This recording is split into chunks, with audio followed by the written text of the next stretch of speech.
Shoftim v'shoterim.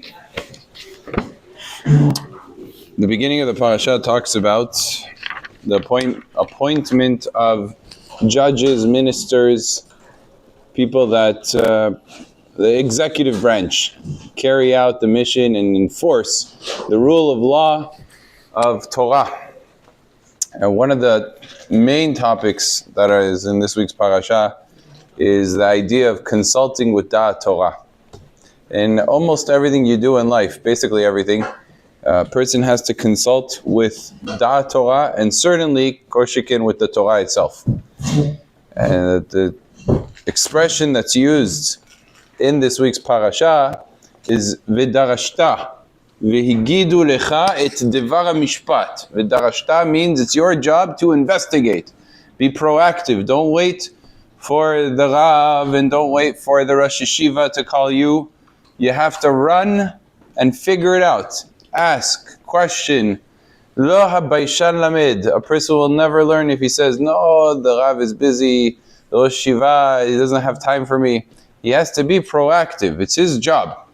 The Rosh Yeshiva is going to try his best to make the time, but it's upon the Talmid to make that effort and build that connection as much as is possible. That's the word V'darashta is the most important word. To seek and run after. What does Hashem want from me? And unfortunately, sometimes we live in a reality where people, I don't want to diagnose it, like what is it? Is it laziness? Is it just apathy? It could be a number of things. But unfortunately, people jump to conclusions and essentially skip that step. They short circuit the step of actually asking. And it makes such a difference when a person jumps to conclusions. He sees something, he says, oh, it must be that this is what we're supposed to do. Without actually asking and consulting, it leads to what is a churban, a destruction. And there's an amazing story that Rav Yitzchak Weiss says over. Zecher Tzadik Livracha, in the name of this Maaseh happened with the Hazon Ish and a very prestigious Rosh Yeshiva that was Mekorav, that was very close with the Hazon Ish. There's a one time this Rosh Yeshiva came in to the office, to the study of the Hazon Ish, and he sees the Hazon Ish was not himself. He was a little bit unsettled, you could call it, perhaps even on borderline frustrated. He picked up on it because he knew the Hazon Ish well, and he was very familiar with his tones and everything. So he asked him, Kavod Arav, I see something is off. What's going on? Something's bothering the Rav. Hazon Ish didn't want to get into it. He pushed him off. Like he said, no, it's fine. Nothing, no problem. He says, Arav, I see there's something. Please, Arav, tell me. Maybe I could be of help. So Hazon Ish says, I'll tell you. Bimit, something happened. It bothered me. So Shabbat, I decided, in Israel it's very common, they have a mirpeset. Mirpeset is a balcony. Almost every house has a mirpeset. A lot of them have it. You see, when they build the buildings today, the architecture is very smart in Israel. You don't see this as much as in America, but you don't really see that much balconies in America. But in Israel, a balcony is very important for really two reasons. One is fresh air, and they like building up, and it creates more space. But second is sukkah. When you have a balcony, that means you can build a sukkah. So many of the balconies, as they're designed in the architecture of Israel, is that they're designed to be like steps. And they maximize all the space possible that each person could at least build in some part of his balcony a sukkah that's kasher. So even if there's overlap, but you could build a big sukkah and then you have the women on one side and you have the men on the other side, at least some of the sukkah will be within the guidelines of being kasher. So it's amazing how they have such a chokhmah and awareness to build things this way so that religious people who care about sukkah, you could argue, well, whatever, just do it in the parking lot, just do it. No, but this allows them an additional luxury, additional convenience when it comes to fulfilling the mitzvah properly. The Hazon Ish, he had a mirpeset, he had a balcony, and on Shabbat, he learned, the weather was good, he would learn on the balcony. And he was sitting there, studying, delving in Torah. He was wearing a hat and a jacket. And all of a sudden, from Shamayim, a bird comes and soils his hat, right on his hat. And he was in a dilemma. He didn't know what to do. There's a Shabbat hat. To clean it, he can't clean it. To go with it as it is, it's not mechubad. It's going to go with the stained, soiled hat. To wear my weekday hat is also not proper. There's a Shabbat. I should wear a weekday hat on Shabbat. So I didn't know what to do. To not wear a hat bichlal, that's not kavod. Not for the tefillah, not for Shabbat. To go to the Beit HaKnesset, to go to Minha without a hat. He wasn't sure. He debated what should he do. He says, came up with a chidush. Came up with a good idea. He says, you know what? I'm going to wear my talit of Shabbat to the Beit HaKnesset. And that way I'll have a talit, I'll put it on my head, it'll be mikavod, and that was his chidush, the chidush of the Chazon Ish. I can't wear my hat, I can't wear a weekday hat, okay, I'll wear a talit. He comes to the Beit HaKnesset, and sure enough, that week, a very major Talmid Chacham came to the Beit HaKnesset, not from Bnei Brak, not from a native of the city, someone from outside, from Yerushalayim or from Tzfat, somewhere else, comes. There's a big Talmid Chacham, and he sees that the Chazon Ish is wearing a talit during Mincha of Shabbat. As Bemet, at first glance, he was astounded. Like, why is the Chazon Ish wearing a talit? It was kind of like a puzzle to him. He went home, and he wrote, and he searched, and he looked, and he did a iyun. He says, I got it. I had a whole ma'alach. He wrote a whole pilpul shir, a whole shiur, on why the Chazon Ish was wearing a talit in Mincha of Shabbat, and how he got to that chidush in halacha. And he publicized it, and he wrote at the end, and the Chazon Ish got word of it and saw it. He says, Alevai shezachiti lechaven leda'ato harama shel HaChazon Ish. It should only be, I pray to HaKadosh Baruch Hu, that I should merit to be mechaven, to reach accurately, grasp correctly the wisdom of why the Chazon Ish did it. The Chazon Ish was so bothered. He says, I don't understand. He could have just asked me. I would have told him that the bird came and soiled the hat, and I would have told him why I wore a talit. It's not because of this whole pilpul and everything else and all these chidushim and sources. Not only was he not mechaven to da'at HaChazon Ish, the only thing he possibly maybe was mechaven to was the da'at of the bird. Perhaps that's the opinion of the bird, everything that he wrote, is why the bird did what he did, but it certainly wasn't my da'at. And the Chazon Ish was very worked up about why come to conclusions, why get to a place where, well, if he did this, it must be that. We can ask and find out and know exactly what the halacha is. V'darashta v'yigidu lecha, says the Torah. The same story happened also in Bnei Brak. I guess there's a big segula in Bnei Brak for this to happen. It was with Rabbi Aaron Lev Steinman, Zecher Tzadik Livracha, Gedol Adorot, one of the great Gedolei Ador. One time, there was a Rav that came to him, and he was there Motzei Shabbat, and he saw that Rav Steinman didn't do Birkat Boreh Mineh Besamim on the Havdalah of Motzei Shabbat. He didn't do it. He did Boreh Pri HaGefen, Boreh Meoreh HaEsh, Yalla, Havdalah, Baruch HaMavdil, and drink the wine. There's a little bit of a pele be'inav, but he said, Shema Mina, you see from here that it's not required to do Boreh Mineh Besamim. As the Gemara says, En mechazerin achara besamim. The Gemara says you don't chase after besamim in the Havdalah. You don't have besamim accessible, you don't have to do it.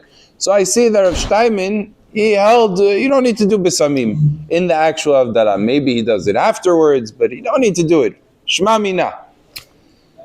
There's a one time, before he was able to publicize, the position of Rav Steinman, he went with Rav Silman, Zecher Tzadik Livracha, to the house of Rav Steinman, and he told Rav Silman, look, you'll see when Rav Steinman does Havdalah, he's not going to do it on the Besamim. Chidush, right? Rav Silman pays attention. Sure enough, Rav Steinman does the Havdalah, and he doesn't do on the Besamim. Rav Silman says, it's very interesting. I also don't do on the Besamim. You also don't do it? What is this? Am I living in a different world? He says, no, very simple. I'm not able to smell. My sense of smell has deteriorated so much that I can't smell. What's the point of saying bracha b'samim? I'm not able to smell the b'samim. So maybe that's the reason that Rav Steinman also doesn't do b'samim. Perhaps his smell is very, very weak. As not today, after COVID, a lot of people lost their sense of smell for a significant time. Some people for years. Some people never got it back. And some people for a few weeks lost their sense of smell. But maybe that's why Rav Steinman doesn't say. Be'emet, they came over to Rav Steinman and they asked him, and he told them, yeah, I'm unable to smell. And it was revealed, they figured out that Rav Steinman, during the years of the Holocaust, he was living in Switzerland. He escaped to Switzerland and he lived there for all those years. And Switzerland, evidently, I didn't know this, they have a lot of avodah zarah and a lot of smells from the churches and from these places of avodah zarah that would permeate the streets, even if you weren't inside the church. And Rav Steinman was very worked up about the fact that he's smelling avodah zarah. He didn't want to smell avodah zarah. He prayed to HaKadosh Baruch Hu that he should take away his sense of smell. So he shouldn't have to, chas v'shalom, benefit an iota from avodah zarah. It's be'emet, things that are asur be'ana'ah, like avodah zarah is asur be'ana'ah, you're not even supposed to smell it and benefit from it. So he preferred, if you have no choice, you have no choice. He's walking down the street, he's not being mechaven. But if he has an option to not smell at all, he says, I prefer that option, to have to smell this vile smell of avodah zarah. And he prayed to HaKadosh Baruch Hu, and this is being such a tzaddik, HaKadosh Baruch Hu heard his tefillah and took away a sense of smell. So for the rest of his life, he wasn't able to smell. And that's why he wasn't able to do birkat b'samim. And imagine somebody sees this, and they see Rav Steinman doesn't say borei minei b'samim, and doesn't ask, what's he going to assume? The eyes already jump to conclusions. And they say, oh, beseder, so must be. We just had something like that in the Bet HaKnesset also. We had such an incident. Many times in the past, I spoke a lot about the halacha, whether we go, what takes priority in terms of tzedakah. One of the things that we talk about is tzedek tirdof. What takes priority?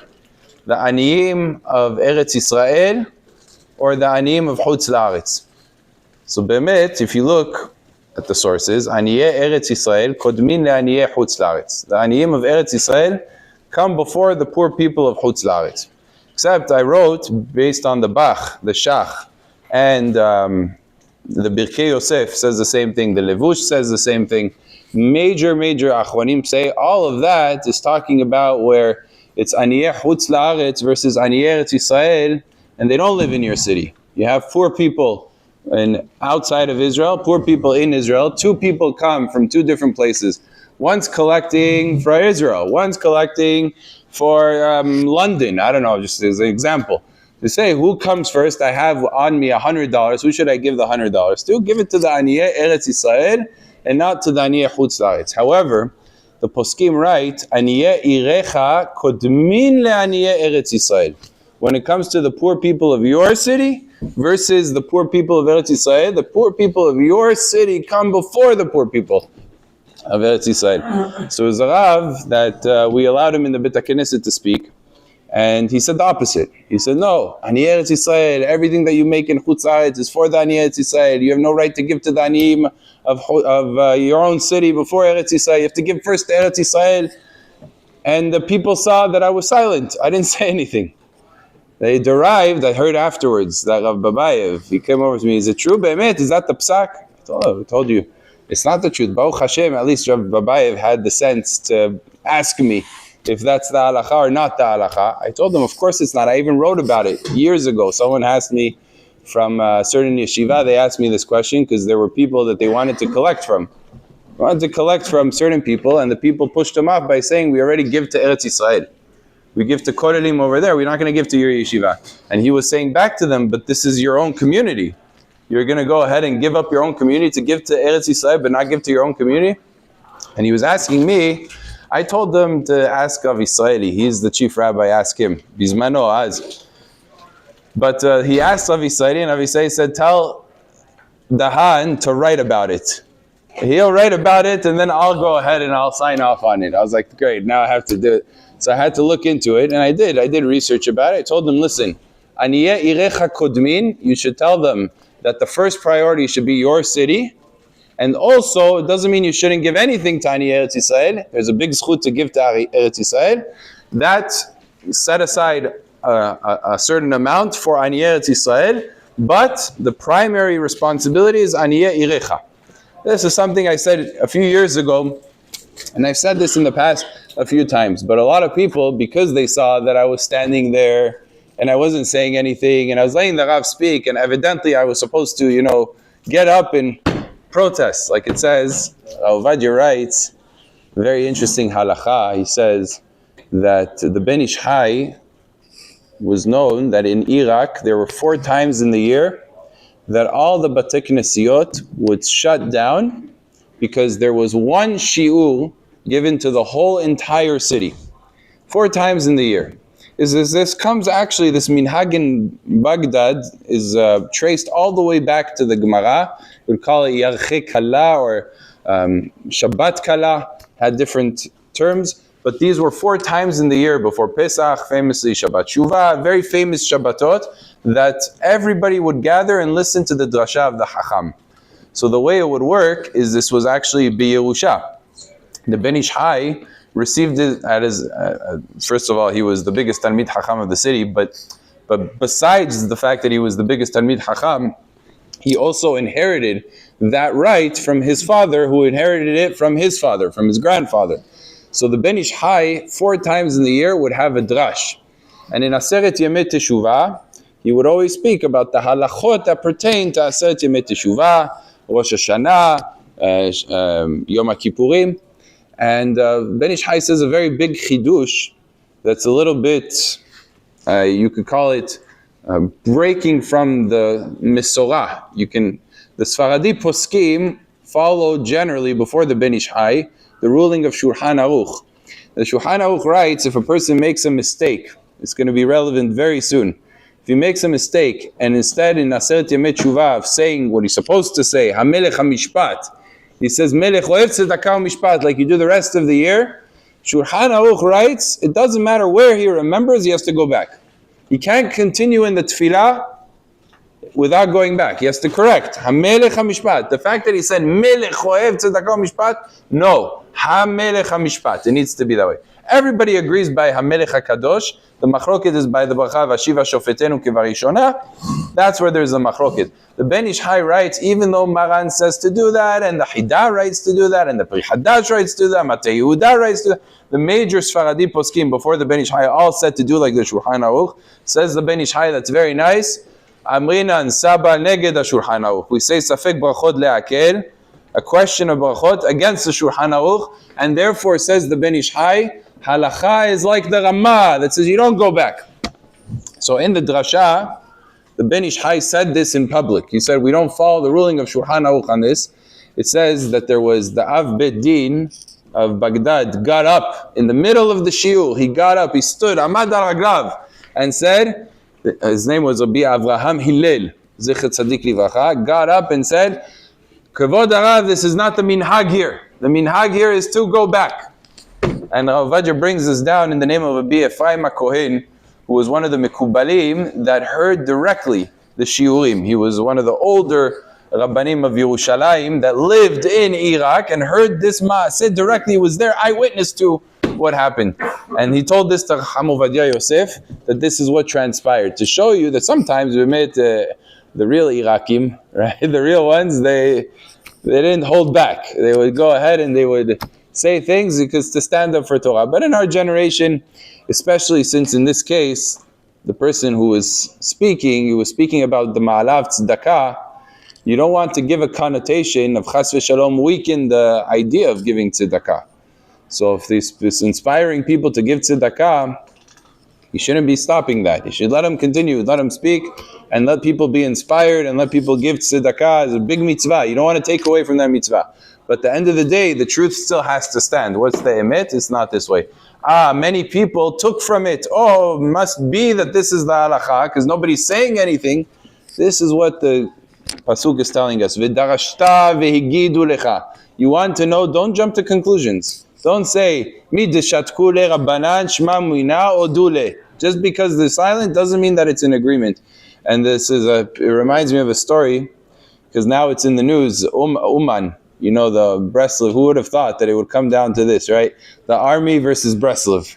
Is right now, all the people that have, in Israel, arrest warrants, the Talmidei Yeshiva that have arrest warrants, there's a big problem, because officially when you have an arrest warrant, so you're not allowed to leave the country, and you could be put to jail if you try to leave, because you're basically evading the military service. So a lot of people that live in Eretz Yisrael that are Breslov, they go to Uman on Rosh Hashanah. Now these single people that have to go to the army, and they have arrest warrants, if they go to the airport and they're saying we're flying to Uman, the Tzahal is going to take them and arrest them and put them in jail. So it's becoming a big issue right now. What are we going to do with all the people that are going to Uman? Are we going to arrest tens of thousands of people and put them in jails? There's not even a capacity to do that. I don't think there's any capacity to be able to do that. So this is like the latest thing. But many, many years ago, there was a Rav, one of the Breslov Rabbanim, very famous Rav, who was speaking in the presence of Rav Ovadia Yosef. And he was talking about how important and how amazing Uman is, and how big a mitzvah it is to go to Uman. And Ovadia is standing there. He's sitting next to him because he invited him to speak. He's going to speak about it. He says, I even spoke about it to Hacham Ovadia, and he encouraged people to go to Uman, said a whole thing. And they looked and they said, look, Ovadia is not saying anything. Shema mina mudeh. Must be that he agrees. Uman is such a big deal. And Hacham Ovadia heard that that's what people took from it. So the week after, he said, Anashim po hoshevim shehazarti b'tshuva. People think today that I'm hozer b'tshuva. What do you think? I want you to go to Uman? A person is supposed to stay with his family. Uman is for the Hasidim of Breslov. If you're a student of Rabbi Nachman, you could go to Uman. If you're just a regular Sfaradi, you should be home. And he came out against it. But all those people that saw, you said, oh, Rav Ovadia, he had him there and he didn't say anything, he didn't protest. Go ask and find out. If you're not able to access Hacham Ovadia, ask his students to ask. Ask somebody to ask. Go find out. Don't just allow yourself to be convinced just because. A lot of times today, people go even further with this. They take a picture. They see a picture. This Rav was next to this Rav. And since he was next to one of the Gdolei Ador, Rav Yitzhak Yosef, Rav David Yosef, he was standing next to him. Oh, it must also be the same greatness. He must also be a Gaon Olam, and everything that he says now is Kadosh V'Tahor. This is a picture. What are you bringing from a picture? What kind of a proof is it? What kind of a proof it is? People have to ask. Ask the Rabbanim. Is this a person who's reliable? Is he reliable in halakha? Is this somebody I should follow? Is this somebody I should not follow? Let's just take a lesson. Even things like people watch, a lot of times they watch on these streamings, whether it's like very good, right? Torah Anytime, or they watch on YouTube various Rabbanim. And they hear various things from Rabbanim. Even great Rabbanim, not bad Rabbanim, very good Rabbanim. They hear all these things. You have to ask the Rav, is this something I should do? Is this something I shouldn't do? Because you'll hear so many things. And some things are relevant to you, and some things might not be relevant. Even what you hear.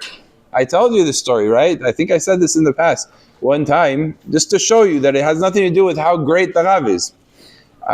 When I was living in Los Angeles as a little kid, I was probably 10 years old. They would bring, only the people that are 30 or older remember, cassettes. You remember the big cassettes, like this big? And you would have to put it into the cassette recorder, and then it would play. So every single week, they would record the previous week's shiur of the Lavyan of Rav Ovadia Yosef. Rav Ovadia will give a shiur every Motzei Shabbat. Now Rav Yitzchak Yosef gives it.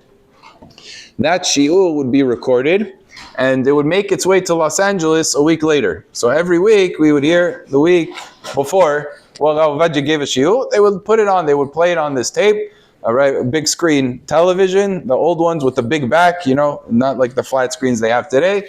They would put it on in the Bet HaKnesset, and everybody would come. Motzei Shabbat, that was the thing. There was a nice group of people every week listening to the shiur. So I wasn't such a tzaddik, I didn't go every week. But I did go often when I was a kid. And then when I went to yeshiva, it was still going on. When I was my early years in yeshiva, they were still doing it. And I decided to go. I was probably maybe 18, 17, 18 at this time, maybe 19. I can't tell you exactly. I don't remember exactly. But I remember it was the early years of yeshiva, and I heard a shiur. So I was listening to the shiur. At that point in time, I already was more familiar with Rav Ovadia and his shitot and his ashkafot. I was not 10 years old anymore. So I knew his basic take on things pretty well. And he was giving a shiur, and he said, Rabotai, he was talking about Batei Knesiyot, and starting Shacharit of Shabbat, when you should start the tefillah. He says, a minyan should start 7 o'clock, no later 8 o'clock. If I see a Beit HaKnesset starting later than 8 o'clock, I think you should close the doors of the Beit HaKnesset. I'm listening to this, and I'm saying, this is not going to go over well right now. Not because of me. I know everybody next to me who's listening, this is going to become a war. And like as I predicted, I knew exactly who I was dealing with and who the people around me. It's in Hebrew, the word is pulmus. Pulmus is basically a campaign. This one line from a video that Rav Ovadia said became a campaign, where one guy decided he's going to go to every single Beit HaKnesset that starts past 8, and he's going to tell them, Rav Ovadia said your Beit HaKnesset should close down. And to like try to like basically everybody feel terrible about themselves, and like basically there wasn't Batei Knesiyot at that point in time that were starting before 8. So it's like, Rav Ovadia, hold your Beit HaKnesset closed down. Rav Ovadia, hold your Beit HaKnesset closed down. Just going around like on a rampage. And that Beit HaKnesset happened to start like, I think 8:15, and he was trying to convince them they have to start earlier, and even 8 o'clock sounded b'diava. They really should start at 7, not even 8. He kind of like, based on the tone that Rav Ovadia said, right? All these diukim. And I was like, this is not what Rav Ovadia meant. Because I listened, when you listen carefully, and you hear like the rest of what he said, what? You should come back home. The wife is hungry. The kids are hungry. Everybody's waiting for you. And you're like there like in pandi, which means like basically a king. You come in and prance in at 11:30, and in the meantime your whole family is starving. Now, he said that in a very short sentence. So nobody really that wasn't paying careful attention, it wasn't sensitive to who Rav Ovadia was. They didn't, it was like Lav Dafka, he said close down the Beit HaKnesset, that's what we heard. That was the first thing he said, that was the first impression. I was like, he was saying, I was trying to explain to the guy, I felt bad. He's saying because people waiting for you at home, hungry. That's not the mitziut. The wives today, they wake up at 9:30, they're not even ready. When you come back at 10, they're like, what are you doing home? It's too early, you're pressuring me. Right? It's not shayach. He's talking about the Israeli culture. He's talking about Batei Knesiyot in Eretz Yisrael. It's a very different mentality. It's not what he's discussing. He's not discussing America, and Los Angeles especially, which half the place was Baalei Teshuvah. They weren't even that religious, like to go ahead and to start talking in terms of 7 o'clock, 8 o'clock. Sure enough, after like a half year of a campaign, somebody got the sechel to actually call one of the students of Rav Ovadia. It was Rav Gidon ben Moshe. They called up Rav Gidon ben Moshe. They had access, and they said, this is what we heard Rav Ovadia say. Is it true? We should shut down the Batei Knesiyot? In Yeshivat Yehavedat, we have a minyan at 8:30. What are you even talking about? You guys lost your mind over there. He started giving him tochacha. Like, you guys are all crazy. And they said, Be'emet, it was such a beautiful lesson. Sometimes even what you hear from a Gedol Ado, from the leader of the generation, you have to know how to hear. And just because you heard a line, you heard what today it's called a soundbite. You heard a soundbite, don't make this your life mission. Ask, v'darashta v'yigidu lecha. Every situation, it can turn on a dime. It's one situation is completely different, especially with the Gedolei Adol. They're always talking about a specific instance, and it might sound to the average person that is talking globally. It's like a shita, but it's really talking about a specific case, and you don't know that because you don't have that kind of exposure. You don't know the mitziut. You don't have the context. You could get the wrong thing. A lot of times, just be careful. Just with videos, find out, ask. When a person asks, they end up knowing. I could say a lot of these stories, but I remember when the kosher switch came out, that was one of my favorite ones. Remember the kosher switch? Baruch Hashem, it went extinct. I was happy that it went extinct. I don't think it became popular, and it shouldn't have. Good thing. There was no point to it, because for the people that it was pikuach nefesh anyway, and they had to turn on, like in hospitals and things like that, you don't use grama. And for people that it wasn't pikuach nefesh, so it's asur. So what are you doing? Who are you saving? You're not saving anybody. So Mimela, it was one big charade. It was one big scheme, basically. The man meant well, and he had some people that, he tricked into agreeing, but Lema'aseh, the whole thing was not based in halakha, not based in reality. So good thing that it died. But I remember at the time, when I think it was Simcha Fazilov showed me the first time kosher switches. It was upstairs in the Kilat Avodat Hashem. The first time I was exposed to kosher switches. And I told him, look, this is not allowed. I'm going to write about it. Sure enough, I spoke about it, I think, that week in the Beit HaKnesset. I went through the whole sugya with the Rosh, Tosfot, what's a grama, what's not a grama, a whole discussion about it. And this is before Rabbi Belsky and many of the other Gdolei Israel came out straight up, railing against this. This is totally false. It's asur mideoraita. They came out very strong. But even before that, I was saying that this was asur. And some people were telling me, what do you mean? Rav Ovadia would have for sure held it was mutar. It was a kochad de'etera.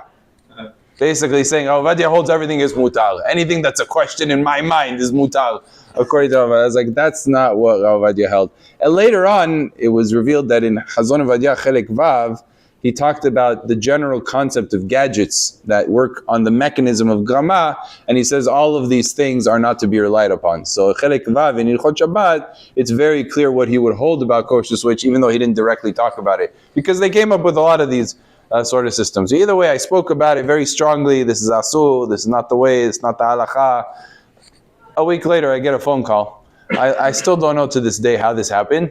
I get a phone call from, I think it was my father-in-law or my mother-in-law. One of them called me. We got word from my mother-in-law's parents. They're wishing me Mazal Tov. I was like, Mazal Tov for what? They wanted to wish you Mazal Tov because they heard that you invented this thing called the kosher switch. It's such a great invention that they were so proud that they wanted to wish you a Mazal Tov. Like, not only did I osir it, I most certainly did not invent it. I didn't even get there. I still don't know to this very day how I became the inventor of kosher switches after I gave a shiur railing against it. But what does that show you? When there's no v'darashta v'yigidu lecha, this is what happens. A person could say something is asur. It's almost every other day. A Rav gets misquoted every other day. It's like almost no, if you get quoted right, you're surprised. I'm shocked. Sometimes people quote me right. I'm like, I'm impressed. I didn't expect it. I was just already used to not being quoted right. So it's find out what the halakha is. One of the things that we say a lot, and a lot of times people are not aware of what it is. This is a fun fact a little bit. This goes to a story that happened in Israel.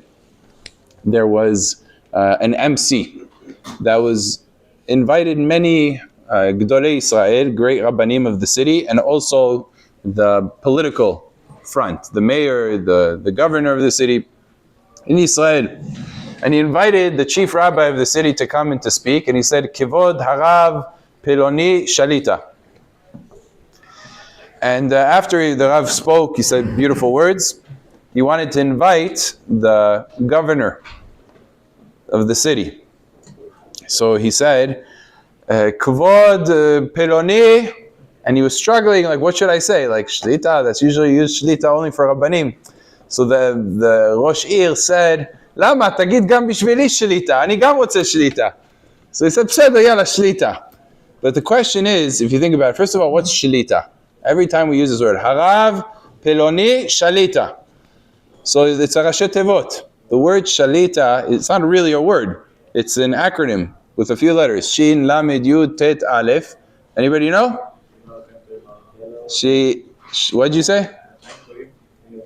Sheyichyeh leorech yamim tovim. Amen. Sheyichyeh leorech, Lamed, yamim tovim. Amen. Shlita. Basically, it's a bracha that he should live a long life. And if you look up the Hiskuni in this week's parasha, it's the basis for the usage of the word Shalita. Because he says over there, oh, Baruch haba. It's good to see you. You say Sheikhiyanu walking into the Beit HaKnesset. Zaku Baruch. The Hiskuni writes that a person who's a melech, you give a bracha to a melech, Yechi HaMelech. And we learn it from Shaul HaMelech, And we learn it from this week's parasha. Leman ya'arich yamim al mamlachto. This week's parasha talks about malchut, the kingship. It says leman ya'arich yamim al mamlachto. The concept of giving a bracha today in all of Western civilization, they say, long live the king. You should know that comes from the Torah. They got that from the Torah. Yechi HaMelech is a yesod in the Chizkuni based on this week's parasha and in the Nevi'im by Shaul HaMelech. We find. And you ask yourself, why is it that only a king gets a bracha of Yechi? Imagine a guy. He graduating, I don't know, became a plumber. He finished plumbing school, he got his license. Why wouldn't you congratulate him too? He doesn't need long life. There's the Gemara, we learned the Gemara in Masechet Kiddushin, we learned that, how do we know that women are also obligated in the mitzvah mezuzah? Where do we get that they should be obligated in mezuzah? So it says, Gavre bai hayeh, v'nashe lo bai hayeh. Men need life. Leman yarichun yamecha. Right? Men need life, and women don't need life.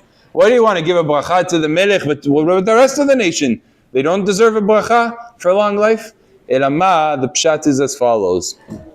It says, Usna et harabbanut. You read that in Mishnah in the Pirkei Avot? Usna et harabbanut means you're supposed to hate the... What is the rabbanut? Huh? Authority. Usna et harabbanut. The concept of rabbanut, the word rabbanut, it doesn't mean just a rav like we use it today. It means an authority. Run away from positions of authority. Why? Sheha rabbanut mekaberet be'alea. Because the rabbanut buries its owners. Who do we learn this from? Yosef HaTzadik. Very good. It says that Yosef, who na'ag atzmo barabbanut, he wasn't a rav in the sense of the chief rabbi, right? What was he? He was the viceroy. He was the leader, Mishneh LaMelech. He was the second in command in Mitzrayim. So since he was nahag atzmo barabbanut, he took authority in Mitzrayim. It says that he died younger than the rest of his brothers. He lived only until 110. All the rest of his brothers lived on average to 120. Levi, who was the Talmid Chacham of the family, lived until 130, the longest. But Yosef lived the shortest out of all of them. Why? Because he was nahag atzmo barabbanut. Rabbanut mekaberet be'alea. Now there's explanations given. One is because of the kitug. There's a sort of ayin hara. A person who's in charge, people need him, and people are upset at him, and people have ta'anot, and people are jealous of him. So that causes a person to lose days. What's interesting though, is this is one of the things why Sfaradim don't like the word Rav. Historically speaking, Sfaradim avoided using the word Rav. Nobody wanted to be called a Rav. Today, everybody wants to be called a Rav, but back then, nobody wanted to be called. Why? Harabbanut mekaberet be'alea. If you want to use a title, use the word Chacham. Chacham, what does the pasuk say? Ve'achokma tehayeh be'alea. The Chokhmah, the wisdom, gives life. And the Gemara even tells us in Midrash Echa a story of Rabban Yochanan ben Zakkai. Rabban Yochanan ben Zakkai was confronted by Ben Batiyah, which was his nephew. He didn't have such great nephews, evidently. His nephew, Ben Batiyah, was one of the Biryonim, and he was the one to burn the storage houses of Yerushalayim that was supposed to sustain the entire city of Yerushalayim. For over 20 years they would have been sustained. He burnt them all. And it was under siege. So they could have easily gone out of the siege. How do you think a whole entire army to support it 22 years just to surround the city? That's insane. Nobody would do that in their right mind. So they had enough to survive the siege. But they burnt everything. This Ben Batiyah v'chaverav, it just shows you that when you have greatness, it could go in two directions. You could have a Rabban Yochanan ben Zakkai, or you could have his nephew, which is the precise opposite. He could have been like Rabban Yochanan ben Zakkai. He chose a different path. You choose it, you fall all the way down. One mistake. It was devastated the entire Am Yisrael. As a result of that mistake, we lost Beit HaMikdash. And of course, Kadosh Baruch Hu orchestrated the events, but the person has a free will. And it was still their decision to make that mistake. And it was a devastating mistake that they made when they didn't want to listen to Rabban Yochanan ben Zakkai. But either way, Ben Batiyah heard that when Rabban Yochanan ben Zakkai was informed of what he did, he said, Oi! And they told this to Ben Batiyah, and he realized that oy meant that Rabban Yochanan wasn't on his side. If he's not on his side, he's going to lead a rebellion against us. He's basically treasonous against us, and he deserves to be killed. So the nephew wanted to kill the uncle. He calls in, luckily he did a little vidarashta, he called in Rabban Yochanan ben Zakkai. Why did you say vai? Rabban Yochanan says, no, you misheard. I said wa. He said, you said vai. He said, no, I said va. Well, why would you say va? Va means happy, like wow. Vai means like oy vey, right? But va means happy, he's happy. Why would you be happy that they burnt the storage house? He says, no. The reason I was happy is because now we're going to have to fight. Before, nobody had the will. But now there's going to be a will to fight. Oh, Bemet? Okay, fine. Let him live. Rabban Yochanan ben Zakkai walks out and said the statement, V'achokma tehayeh be'aleh. Baruch Hashem. The difference between va and vai, va and vai, a hey and a yud. That big difference, that whole thing is what saved his life. If it wasn't for that, he would have been killed. The wisdom that he had to convert it and to explain it properly is what saved him. So therefore, Sfaradim always loved the title Hacham.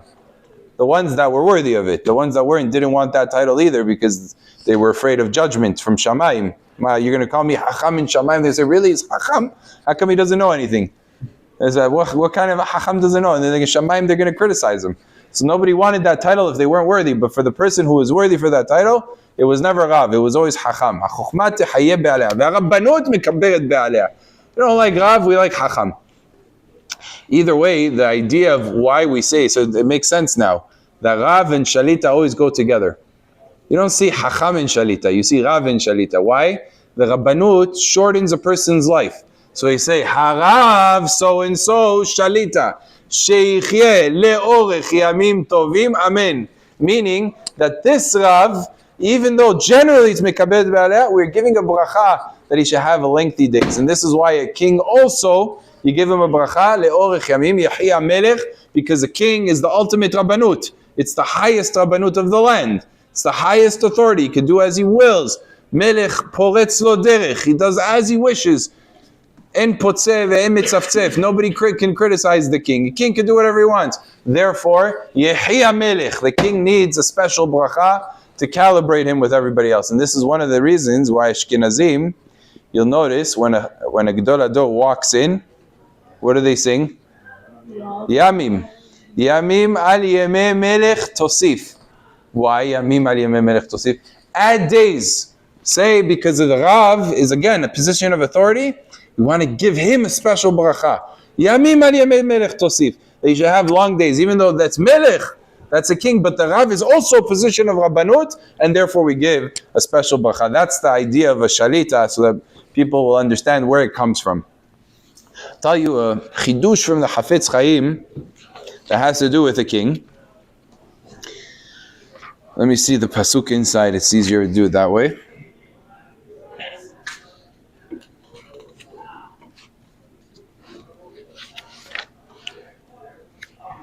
Here. Pasuk says, Som tasim alecha melech, asher yivhar Adonai Elohecha bo, mikerev achecha tasim alecha melech. Torah gives us a command to appoint a king. The king has very clear responsibilities from Mideoraita. From the Torah, he has to destroy Amalek.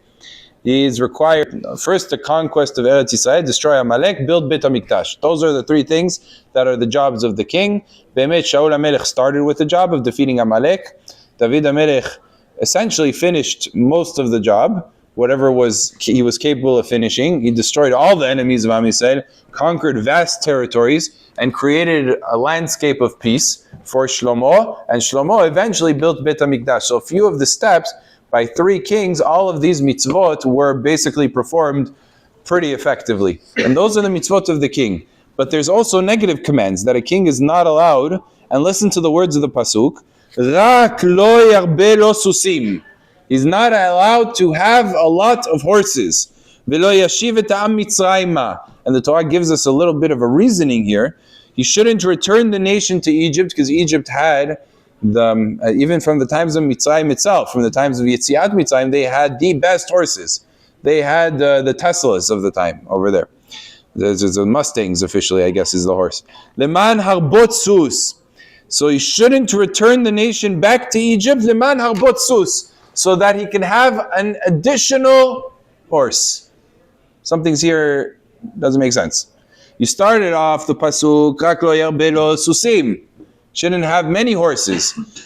Leman harbot sus. A singular horse. Why'd you change?